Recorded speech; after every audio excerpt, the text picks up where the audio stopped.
Good morning बच्चों। आज हम हिंदी ग्रामर पढ़ेंगे। वाक्य विचार। सार्थक शब्दों का अपेक्षित अर्थ व्यक्त करने वाले व्यवस्थित समूह को वाक्य कहते हैं। जैसे सुनिए, आप मुझे सड़क के पास छोड़ दीजिए। वाक्य के दो भेद होते हैं। वाक्य कितने भेद होते हैं बच्चों? वाक्य के दो भेद होते हैं, उद्देश्य और विधेय। उद्देश्य देखो किसे कहते हैं? किसी वाक्य में जिसके विषय में कुछ बताया जा रहा हो उसे उद्देश्य कहते हैं। और विधेय किसे कहते हैं? किसी वाक्य में उद्देश्य के विषय में जो कुछ बताया जाता है उसे विधेय कहते हैं। अब देखो उदाहरण देख लो। माली फूल तोड़ रहा है, तो माली क्या हो गया? माली हमारा उद्देश्य हो गया।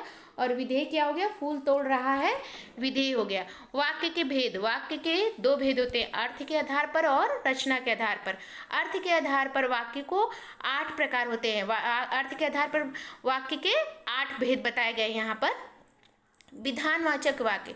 किसी काम को करने या उसके होने का जिस वाक्य में बोध होता है उसे विधानवाचक वाक्य कहते हैं। जैसे छात्र पुस्तक पढ़ रहा है।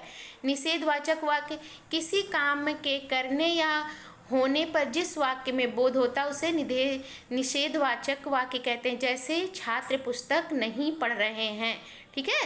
प्रश्नवाचक वाक्य।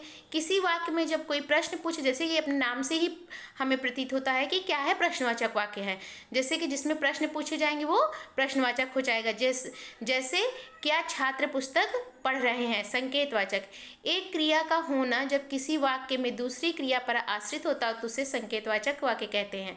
यदि अध्यापक कहेंगे तो प्रार्थना होगी। संकेतवाचक हो रहा है ना कि यदि अध्यापक बोलेंगे तभी प्रार्थना होगी। संदेहवाचक वाक्य। किसी बात में जब संदेह की संभावना होती है तो उसे संदेहवाचक कहते हैं। जैसे यह रास्ता गुरमीत के घर जाता है। इच्छावाचक वाक्य।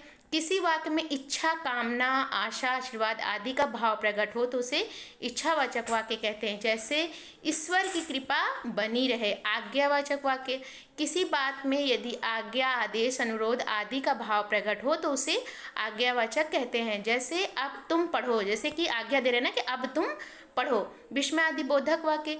किसी वाक्य में यदि हर्ष, शोक, आश्चर्य, क्रोध आदि का भाव प्रकट हो तो उसे विस्मयादि बोधक वाक्य कहते हैं। जैसे वाह कितनी सुंदर बच्ची है, कि मतलब बच्ची कितनी सुंदर है। रचना के आधार पर अब देखो रचना के आधार पर इसे कितने भागों में बांटा गया है?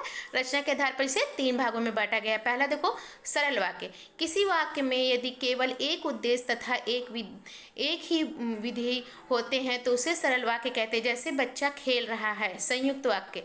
किसी बात में यदि 2 या 2 से अधिक स्वतंत्र वाचक समुच्चय बोधक अथवा किंतु परंतु जुड़े होते हैं तो उसे संयुक्त वाक्य कहते हैं। जैसे यात्री बैठ गए और बस चल पड़ी।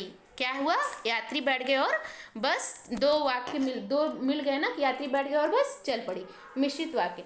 किसी वाक्य में यदि एक प्रधान उपवाक्य, एक या एक से अधिक उपवाक्य आश्रित हो तो उसे मिश्रित वाक्य कहते हैं। जैसे कि सत्संग समाप्त हुआ और महिलाएं अपने घर चली गईं।